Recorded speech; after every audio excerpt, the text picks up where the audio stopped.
Ya, bisa langsung miringin aja HP-nya. Biar terlihat lebar kalau mau, ya. Bisa langsung dimiringkan HP-nya. Nah, oke. Ya, jadi materinya adalah mengenai pembabaran dhamma. Jadi tadi saya katakan yang tidak terlihat bisa dimiringkan. Langsung saja saya minta perhatiannya kira-kira 20 menit ke depan untuk lebih di konsentrasinya ditingkatkan. Baik. Nah, ini saya langsung mulai. Ya, yang menjadi latar belakangan masa pembabaran Dhamma Sang Buddha. Apa yang menjadi latar belakang? Yaitu yang pertama adalah Sang Buddha, kalian sudah tahu sendiri bahwa beliau itu mengajar kepada seluruh makhluk hidup, tidak hanya manusia, kepada para dewa juga itu sudah selama 45 tahun. Beliau mencapai Buddha pada umur 35 tahun. Ya, kemudian mencapai penerangan semula dan menjadi Buddha, mengajarkan Dhamma selama 45 tahun. Mengajarkannya ini berbeda dengan yang lain. Kalau tokoh-tokoh yang lain mungkin welas asihnya, kesabarannya tidak penuh. Ya, artinya masih ada sifat tidak welas asih, ada sifat untuk marahnya begitu. Ketika Sang Buddha tidak pernah. Tidak ada dalam satu sutta pun yang menyebutkan Sang Buddha mengajarkan Dhamma itu dengan kekerasan, dengan peperangan. Tidak ada. Sang Buddha mengajarkan Dhamma, pengetahuan tentang kebenaran ini secara penuh dengan welas asih.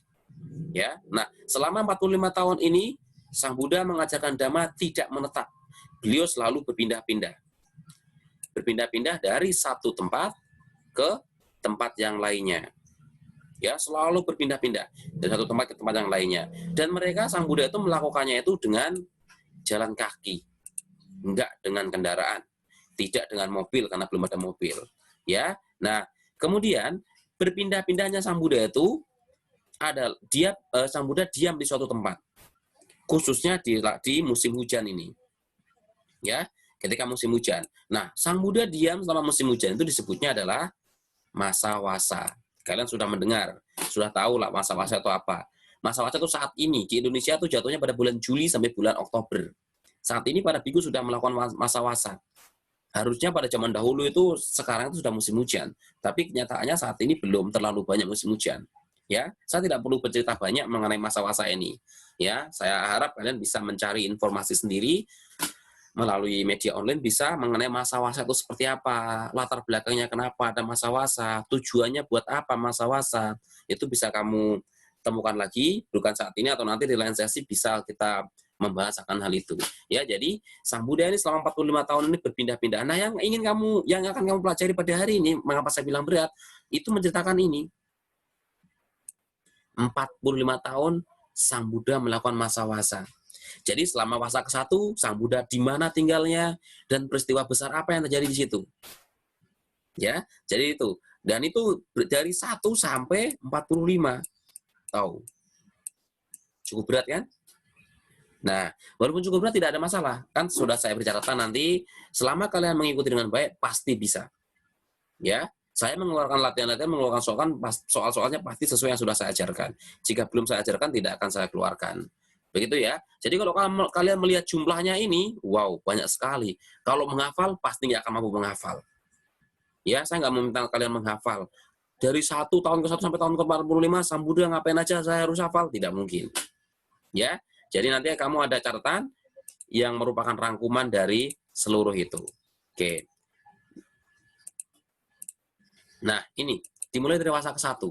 Wasa ke-1 itu Sang Buddha berwasa di Isipatana. Isipatana itu pada zaman dahulu di India ya, di Taman Rusa Isipatana itu. Isipatana di Taman Rusa Isipatana itu kan di tamannya. Ini di kotanya, bukan di taman lagi.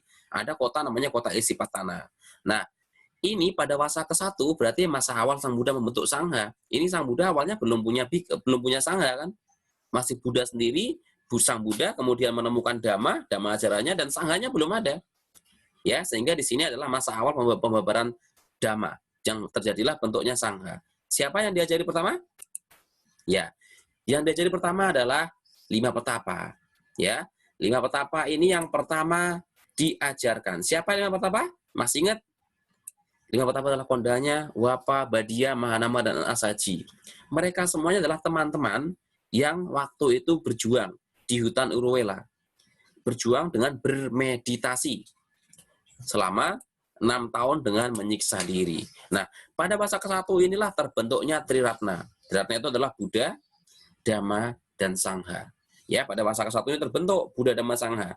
Buddha sendiri adalah yang menemukan ajaran, Dhamma adalah ajaran Sang Buddha, dan Sangha, murid pertamanya itu adalah 5. Ya, dari kelima-limanya ini yang pertama kali menjadi biku adalah Kondana. Ya, Kondana. Oke, berikutnya. Nah, ini selain Sang Buddha ini menerima 5 biku pertama, mengajarkan Dhamma untuk pertama kalinya kepada Dhamma Pertapa, beliau juga mengajarkan Dhamma kepada Yasa. Yasa itu anak orang kaya di sana, anak saudagar kaya. Yasa dan juga beliau mengajarkan kepada 54 teman Yasanya. Jadi Yasa punya teman sebanyak 54. Diajaklah mereka teman-temannya itu untuk menjadi murid Sang Buddha. Dan mereka diajarkan Sang Buddha, ditapis sendiri oleh Sang Buddha dengan namanya Ehibiku Upasampada. Jadi Sang Buddha sendiri yang menapis. Ya, ditapis oleh Sang Buddha sendiri dan mereka langsung mencapai kesucian tertinggi, yaitu kesucian arahat. Ada yang tahu tentang kesucian? Kesucian itu ada 4 dalam agama Buddha. Yang pertama adalah Sotapana, Sakadagami, Anagami, dan arahat. Ya, arahat adalah kesucian yang paling tinggi. Nah, selain mengajarkan kepada Yasa, kepada temannya Yasa sebanyak 54, beliau juga, Sang Buddha juga mengajarkan kepada 30 pangeran, Badawagia. Seluruh pangeran-pangeran anak raja diajak semuanya. Kemudian mengajarkan kepada 3 kasapa bersaudara dan 1000 pengikutnya. Jadi kasapa bersaudara ini dia memimpin sebuah perguruan begitu. Ya, perguruan ini. Mereka mempunyai pengikutnya banyak, sudah 1000. Tapi pada masa ke-1 ini Sang Buddha langsung menyadarkan kasapa. Kasapa ini adalah guru yang mengajarkan tentang ritual dan berkorban. Ya, jadi intinya kasapa ini mengajarkan, yang kasapa ini ya, bukan yang kasapa yang murid Sang Buddha yang menjadi siswa utama, tidak. Tapi ini namanya orang yang namanya kasapa. Nah, kasapa bersaudara ini dia mengajarkannya itu berkorban. Cara untuk mendapatkan kebahagiaan abadi, kita bisa menjadi bahagia abadi apabila kita mengorbankan sesuatu. Nah, ini tentu saja ditolak oleh Sang Buddha dan dia disadarkan. Setelah sadar, beserta pengikutnya ingin menjadi biku juga. Nah, ini setelah itu pada masa ke-1 yang peristiwa yang terjadi adalah peristiwa agung yang terjadi adalah Sang Buddha mengutus 60 arahat pertama. 60 arahat pertama ini yang ditapis Sang Buddha sendiri dengan namanya Ehibiku Upasampada. Jadi kalau Ehibiku Upasampada ini sebutan untuk pentapisan biku ya, Nana. Pentapisan biku, ingat-ingat kalau Ehibiku Upasampada itu adalah pentapisan biku yang dilakukan oleh Sang Buddha sendiri. Itu namanya Ehibiku Upasampada. Kalau Upasampada doang, nggak pakai Ehibiku, ini adalah biku yang ditapiskan bukan Sang Buddha. Biku lain yang menapiskan. Ya, bedanya itu ya. Bisa membedakan antara Ehibiku sama Upasampada ini. Ehibiku Upasampada sama Upasampada doang. Jadi sekali lagi saya ingatkan, kalau Ehibiku Upasampada berarti Sang Buddha sendiri yang mentapis. Kalau Upasampada bukan Sang Buddha yang mentapis. Bisa biku yang lainnya. Ya, jadi ini mengutus 60 arahat. Itu adalah yang terjadi di masa ke-1. Nah, berikutnya siapa 60 arahat pertama tadi? Ya, yang pertama adalah 5 petapa. 5 petapa tadi kan murid pertamanya, mereka kelompok pertama. Yang kemudian Yasa. Sudah berapa jadinya? 6 orang. Kemudian 54 teman Yasa. Jadinya ada 60 arahat pertama. 60 arahat pertama itulah yang diutus Sang Buddha. Yang kita kenal dengan namanya misioneri. Ya, mereka ditugaskan Sang Buddha. Nah, ini misionerinya. Para biku, babarkanlah Dhamma ke seluruh penjuru dunia. Ingat, atas dasarnya ini yang membedakan. Atas dasar cinta kasih. Kalau di agama lain mungkin para umat yang disuruh oleh atasannya untuk membabarkan Dhamma dengan cara apapun. Yang penting ajaran agamanya itu berkembang di mana-mana. Tapi kalau Sang Buddha tidak, menyuruhnya para biku babarkanlah Dhamma ke seluruh penjuru dunia atas dasar cinta kasih tadi. Jadi tidak ada peperangan sama sekali. Ya, ini 60 arahat pertama. Oke, berikutnya. Nah, ini jadi tadi yang kamu perlu ingat-ingat juga, wasa itu Sang Buddha tidak satu tempat, 1 tahun, tidak. Kayak gini nih, wasa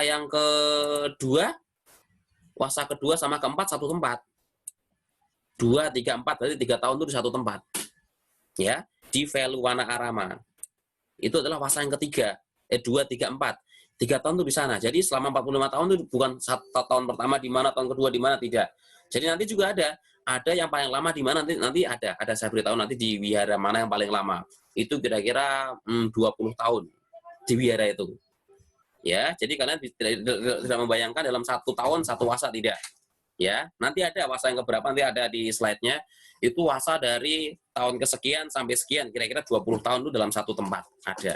Ya, oke. Di wasa yang kedua sampai keempat ini terjadinya di Veluwana Arama di India juga. Semua di India Sang Buddha itu melakukan wasanya. Nah, di sini beliau bertemu dengan Raja Bimbisara, menepati janji. Janji apa? Dulu Sang Buddha ketika menjadi petapa, pernah ingat, pernah lihat videonya juga, ketika menjadi petapa kan beliau ditawari untuk berhenti menjadi petapa, ditawarin wilayah kerajaan di daerahnya. Tapi Siddhartha tidak mau. Dan berjanji akan kembali ke Raja Bimbisara ketika beliau sudah menjadi seorang Buddha. Nah, ini menepati janjinya. Ketika sudah menjadi Buddha, di wasa kedua sampai keempat ini menemuilah Raja Bimbisara di kerajaan Magadha. Ya. Nah, kemudian Raja Bimbisara ini mendermakan hutan bambu yang dibuatkan wihara Weluwana, sehingga wiharanya ini dikenal dengan Weluwana Arama. Jadi ini pemberian Raja Bimbisara. Ya, Raja Bimbisara Raja Agung dulu yang sangat disegani.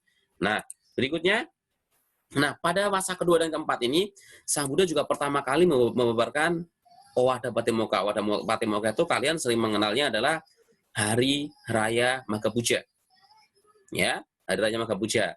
Kemudian menunjuk Sariputta dan Moggallana sebagai siswa utamanya. Jadi Sang Buddha sudah memiliki siswa utama. Siswa utama ini Sariputta ini ahli dalam pengetahuan, kalau Moggallana dalam kesaktian. Saktinya paling luar biasa. Dari raja yang paling sakti. Ya. Kemudian, pada masa kedua sampai keempat ini kembali ke Kapilavastu dengan menunjukkan mukjizat ganda. Pernah mendengar mukjizat ganda? Jadi Sang Buddha dari tubuh sebelah atas ini mengeluarkan api, dari atas mengeluarkan air, bawahnya mengeluarkan api.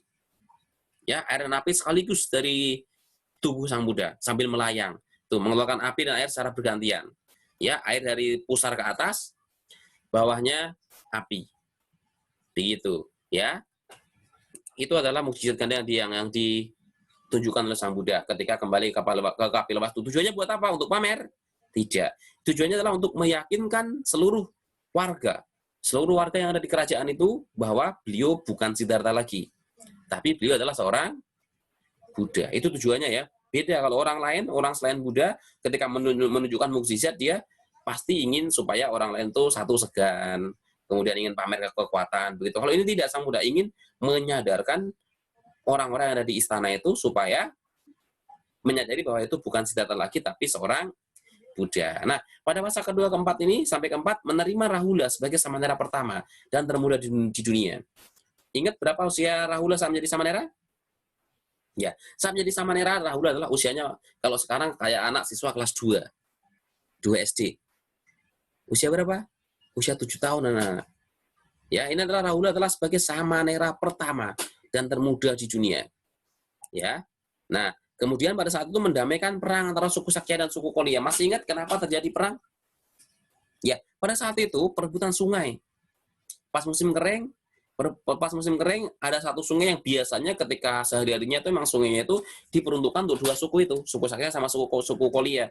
Tapi ketika musim kering, airnya sedikit. Nah, pada saat sedikit itu mereka merebutkan suku Sakya sama suku Kolya merebutkan supaya airnya itu mengalir ke suku Sakya, suku Kolya biar mengalir ke suku Kolya. Salah satunya harus ada yang mengalah itu. Tapi nggak ada yang mau kan, singkat cerita karena hal itu mereka perang. Tapi ketika mau perang, didamaikanlah oleh Sang Buddha. Sang Buddha dengan Sang Buddha tadi menunjukkan juga mukjizat gandanya ini. Ya. Kemudian pada saat itu, pada masa kedua dan keempat, Raja Anathapindika juga mendermakan wihara yang dinamakan wihara Jetavana. Jetavana ini sama wihara Weluwana juga lama ditempati oleh Sang Buddha untuk berwasa. Ya. Nah, ini berikutnya.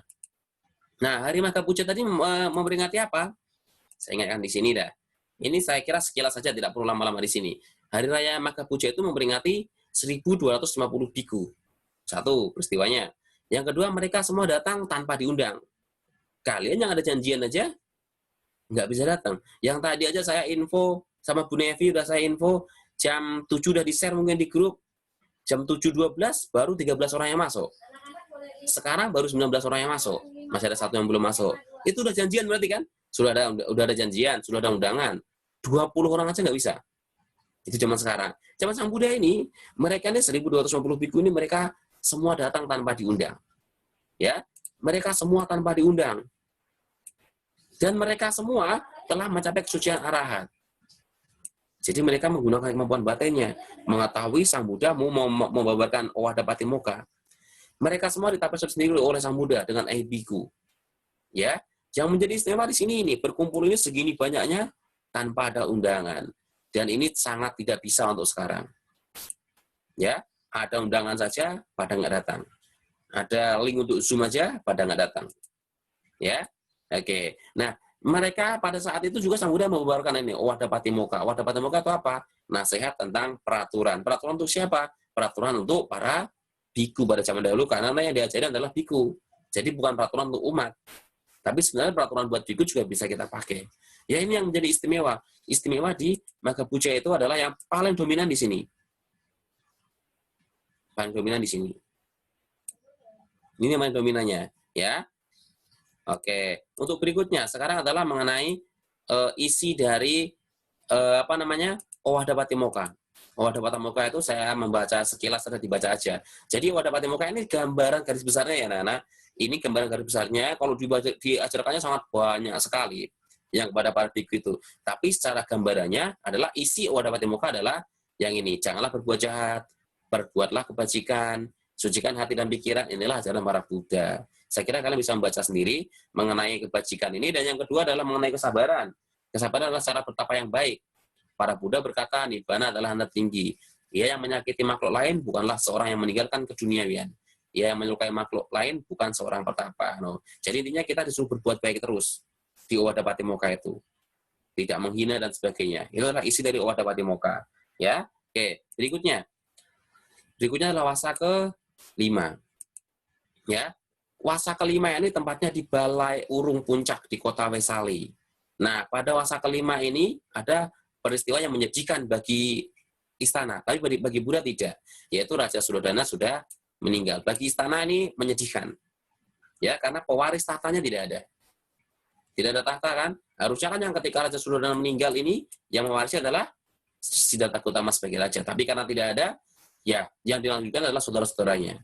Bapaknya Devadatta itu yang menjadi penerus kerajaan itu. Nah, pada wasa ke-5 ini, orang tuanya Siddhartha Gautama, yang kita kenal dengan Buddha Gautama, meninggal. Nah, karena meninggal itulah kemudian Mahapajapati Gautami, yang awalnya sebagai siapa? Ya, sebagai perawat, sebagai bibi dari Siddhartha Gautama. Bibi ini juga sebagai istri lanjutannya, istri dari Raja Suddhodana. Ya, jadi ketika Raja Suddhodana Ratu Mahamaya meninggal, Mahapajapati Gautami dijadikan sebagai istrinya. Ya, dan karena sebagai istri maka langsung menjadi ibu tirinya Siddhartha. Ini juga karena Raja Suddhodana sudah meninggal, Mahapajapati Gautami langsung memutuskan untuk apa? Untuk diterima sebagai bikuni. Nah, beliau ini Mahapajapati Gautami mengajak 500 putri sakya lainnya untuk menjadi bikuni. Nah, pada wasa ke-5 ini Sangha Bikuni terbentuk. Jadi tadi harus ingat, masa ke-1 Sangha Biku terbentuk, masa ke-5 Sangha Bikuni yang terbentuk. Ya, berikutnya. Oke, berikutnya wasa ke-6. Nah, wasa ke-6 adalah tempatnya di Kosambi. Kosambi India, bukan Kosambi Dadap. Ya, di Kosambi India pada zaman dahulu ada namanya di Bukit Mankula, ada wilayah sana. Nah, pada saat itu Ratu Kema itu adalah istri dari Raja Bimbisara tadi. Raja Bimbisara ini punya istri namanya Ratu Kema, beliau istrinya ini menjadi bikuni. Ya. Nah, kemudian ini ditunjuklah bikuni Kema dan Upalawana sebagai bikuni utama. Tadi kalau wasa ke-2 sampai wasa ke-4 tadi menunjuk Sariputta Moggallana sebagai biku utama, sekarang wasa ke-6 adalah bikuni yang ditunjuk sebagai bikuni utama. Bikuni utama ini tugasnya tidak mudah. Ya. Kemudian ini menunjukkan mukjizat terbang ke angkasa berupa jalan setapak yang menghubungkan berbagai alam dengan dipenuhi permata, memancarkan api dan air dari tubuhnya bergantian. Nah, jadi pada zaman dahulu itu Sang Buddha ini menunjukkan mukjizat ini kepada orang-orang yang sombong di situ. Jadi ceritanya dulu itu ada petapa-petapa yang keras yang mengaku dirinya Buddha, dan menantang Buddha. Menantang Buddha dengan kira-kira begini, kalau kamu beneran Buddha, saya nanti akan percaya ke kamu, saya akan berubah menjadi pengikut kamu. Tapi syaratnya kamu harus menunjukkan mukjizat. Nah, begitulah kira-kira. Nah, Sang Buddha kemudian dengan untuk menyadarkan mereka itu, bukan untuk pamer juga, mau menyadarkan mereka, Sang Buddha menunjukkan mukjizat ini. Dan memang betul, setelah itu, para petapa-petapa yang keras tadi langsung berbalik arah dan mengikuti sebagai murid Sang Buddha. Nah, ini pada fase ke-6 juga Sang Buddha mengajarkan Dhamma kepada para dewa dan ibunya. Ibunya terlihat di mana? Surga Tawatimsa. Ya. Nah, ini. Nah, pada fase ke-6 ini Sang Buddha sudah tidak pernah menunjukkan mukjizat lagi. Itu mukjizat yang terakhir. Mukjizat terakhir dan melarang biku-biku untuk menunjukkan mukjizat lagi. Nggak ada biku yang menunjukkan kesaktiannya. Ya, padahal pada biku yang mencapai arhat tadi punya kesaktian yang sama dengan Sang Buddha. Terbang, mukjizat itu udah bisa semuanya. Tapi tidak pernah melakukan. Karena sudah dilarang oleh Buddha Gautama. Ya, oke. Berikutnya, fase ke-7. Ini adalah tempatnya di surga. Fase ke-7 di surga, surga Tawatimsa, di tempat mamanya lagi. Ya, Buddha ini mengajarkan kepada ibunya khususnya mengenai Abhidhamma. Ya, Abhidhamma ini diajarkan lebih pertama kali di surga Tawatimsa itu pertama mengajarkan Abhidhamma. Abhidhamma ini pelajaran sangat sulit. Kan Tripitaka ada 3 kan, Sutta, Vinaya, dan Abhidhamma. Sutta, Vinaya, Abhidhamma. Sutta bisa dipakai untuk umat dan para biku, Vinaya untuk para umat dan para biku juga, kemudian Abhidhamma juga sama. Tapi yang paling sulit adalah Abhidhamma, karena itu membicarakan mengenai pikiran. Pikiran bekerjanya seperti apa. Nanti kalian kalau ada waktu bisa belajar lebih lanjut mengenai Abhidhamma ini. Nah, kemudian yang dilakukan Sang Buddha ini, ketika pagi hari beliau mengulang Dhamma kepada Sariputta, jadi ke alam manusia. Ya, kemudian biku Sariputta ini nanti mengajarkan kepada biku-biku yang lain dan umat-umat juga. Nah, pada saat fase ke-7 ini, Sang Buddha difitnah oleh Cinca Manawika. Saya kira tidak perlu menceritakan ini, proses pemfitnahannya seperti apa. Ya, jadi difitnah oleh seseorang yang namanya Cinca Manawika. Ya, ia mengaku dihamilin oleh Buddha. Ya, dihamilin oleh Buddha. Coba nanti kamu juga cari di Google. Cari di Google, bagaimana sih kisah Cinca Manawika ini? Coba kamu baca nanti di Google. Oke. Berikutnya, pada fase ke-8. Fase ke-8 ini adalah tempatnya di Besaka. Peristiwa yang penting yang terjadi adalah menyadarkan seorang pangeran yang namanya Bodhi Raja Kumara. Nah, mereka ini berpandangan salah, bahwa untuk menjadi bahagia itu harus punya kesaktian dulu. Nah, kemudian kalau fase ke-9 ini di Kosambi lagi, tapi tempatnya lain. Tadi di bukit, ini di Wihara Gosita. Nah, ini juga sama, Buddha ingin dinikahkan dengan Magandia. Magandia itu seperti apa? Kamu bisa melihat juga di Google. Ya, banyak ceritanya di Magandia. Menarik ini kalau kamu membaca. Magandia garis ceritanya itu adalah dia wanita paling cantik di India. Ya, paling cantik di India dan ingin dinikahkan kepada Sang Buddha, tapi karena Sang Buddha sudah kalian tahu sendiri tidak mungkin menikah. Nah, ini sakit hati gitu kira-kira. Sakit hati dan langsung melakukan berbagai upaya supaya Sang Buddha celaka. Intinya begitu kira-kira. Ya. Nah, pada masa ke-9 ini terjadi pertengkaran dua kelompok biku. Jadi biku yang mendukung Sang Buddha sama biku yang tidak mau mengikuti Sang Buddha. Ini terjadi perang. Sehingga pecah. Nah, karena hal itu Sang Buddha sudah menasihati supaya mereka tidak saling bertengkar. Tapi mereka tidak ada yang mendengar. Tidak mau. Akhirnya sebagai solusinya, Sang Buddha pergi ke hutan Rakita di kota Parileyaka. Sang Buddha bukan untuk menghindari masalah. Tidak. Tapi Sang Buddha adalah sebagai cara untuk menyadarkan para biku tadi.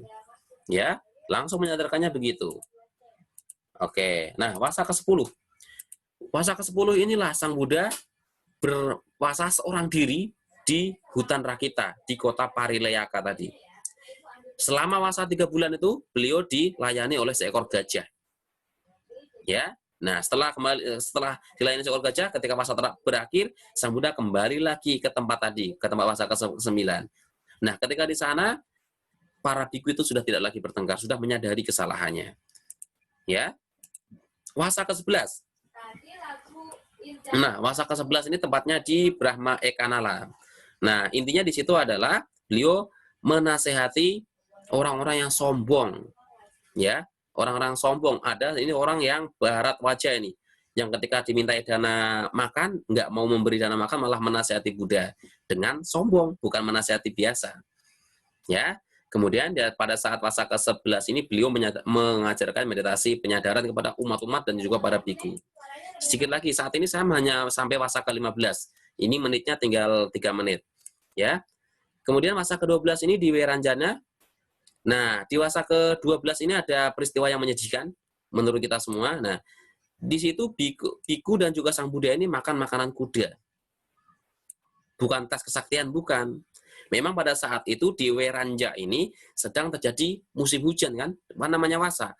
Tapi ketika musim hujan, di situ para petani gagal panen semuanya. Rata-rata gagal panen semuanya. Sehingga tidak bisa makan makanan manusia. Tidak hanya para Buddha dan biku ya, yang makan makanan ini. Umat-umat di sana juga sama, karena tidak ada makanan yang lain. Ya, sang Buddha dan para biku yang mengikuti Wasa itu makannya makanan kuda. Walaupun Mahamoggallana minta kepada sang Buddha untuk menggunakan kesaktiannya. Kalau Mahamoggallana mau menggunakan kesaktiannya, bisa. Kesaktian untuk menciptakan makanan yang enak, yang layak untuk dimakan, bisa. Tapi sang Buddha tidak mau. Ya, biarkan. Jadi selama 3 bulan ini makan makanan kuda. Jangan dibayangkan, bisa nek nanti. Ya, oke. Wasa ke-13 ini adalah menyadarkan orang-orang besar dan juga memberi nasihat kepada Rahula yang masih Samanera awalnya. Jadi Rahula ini masih Samanera ya. Nah, kemudian di Wasa ke-14, nah ini di Jetawana. Udah mulai di Sawati. Sawati ini tempat yang favorit bagi sang Buddha. Ini kalau saya ceritakan sedikit, nah di tempat ini juga sang Buddha nanti akan menghabiskan waktunya yang cukup lama. Yang tadi saya katakan, 20-an tahun tadi kira-kira di sini. Ya, di Jetawana. Kemudian berikutnya di Wasa ke-14 ini, Samanera Rahula ditapis menjadi biku. Tadi Samanera Rahula di Wasa keberapa ya? Wasa ke-5. Ditapis lagi ketika Wasa menjadi ke Wasa ke-14. Berarti berapa tahun dia menjadi Samanera ya? 9 tahun ya. 9 tahun menjadi Samanera ya. Baru diterima sebagai biku termuda juga. Ya. Jadi selama 9 tahun menjadi Samanera. Jadi usia Rahula saat itu usia berapa ketika menjadi biku? Tadi waktu Samanera kan usianya adalah 7 tahun ketika menjadi biku. Ditambah 9. Tambah 9 berarti 16 tahun beliau menjadi seorang biku. Ya. Nah, Wasa ke-15 ini tempatnya di Kapilawastu. Raja Supabuddha itu adalah dulunya adalah mertua, ya, mertuanya, yaitu ayah dari Yasodhara meninggal dunia. Ya, baik. Ini langsung satu juga gambar-gambarnya. Ini adalah ketika gambar misioneri pertama mengutus kepada 60 arahat untuk membubarkan Dhamma. Yang ini adalah ini gambar cinca. Cinca memfitnah Buddha telah menghamili. Ini ada tikus putih, seekor tikus yang bisa membuktikan bahwa Buddha tidak menghamili cinca. Kamu cari bukti-buktinya ya, cari cerita-ceritanya. Nah, dan ini adalah Gajah Parilea yang selalu melayani Buddha ketika di hutan Parakata di kota Parilea. Ya, saya kira itu anak-anak yang saat ini bisa sampaikan karena waktunya sudah habis nih. Ya, sudah habis. Terima kasih, kalian langsung saja ke grup kelas kalian. Di grup kelas kalian ya. Di grup kelas kalian itu ada link. Ada link yang langsung bisa kalian kerjakan. Ya, saya akhiri sampai sini. Saya ucapkan terpujilah Buddha. Namo Buddhaya.